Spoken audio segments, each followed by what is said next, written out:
Alam niyo sobrang laking tulong nito mga guys, kasi tingnan niyo naman, oh, hindi ka ngayon mahihirapan na magbuhat ng tubig ninyo kapag ganito na yung mga tubig na gamit ninyo. 'Di ba sobrang laking tulong niya, oh, napakamura lang nito kung namamahalan ka ng ₱90 sa labas kunyari bibili ka, eto mas mura ko pa nabili dito. So kung gusto niyo nito mga guys, available 'yan, sobrang mura, ang laking tulong nito kapagka ang mga tubigan ninyo gamit sa bahay is ganito. Oh, tingnan ninyo guys, ilalagay niyo lang siya ng ganito, then mabibitbit mo na ng madali. Oh, 'di ba yung tubig ninyo, 'di na kayo mahihirapang 'di ba usually binubuhat natin 'to para mabitbit natin. So kung may ganito ka, bitbit mo na lang siya. Oh, 'di ba sobrang laking tulong nito mga guys, tapos ang mura mo mabibili.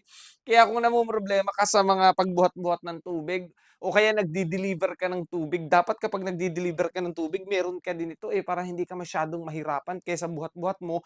So kung dalawa yung ganito mo, kung meron ka nito tapos may isa pa, dalawa na agad yung madadala mo. 'Di ba nakakatuwa, ang tibay nito mga guys, tingnan niyo matibay, makapal talaga 'yan kaya sulit kayo dito, ang mura-mura pa. Kaya wag niyo ng pahirapan yung sarili niyo. Kung nagde-deliver kayo ng tubig or kayo sa mga bahay ninyo mismo ang tubigan ninyo is ganito, wag niyo ng pahirapan yung sarili niyo na buhat-buhatin, 'di ba? Mas mapapadali, matutulungan ka nitong bagay na 'tong handle na 'to mga guys. Kaya kung gusto niyo check out niyo na sobrang mura lang.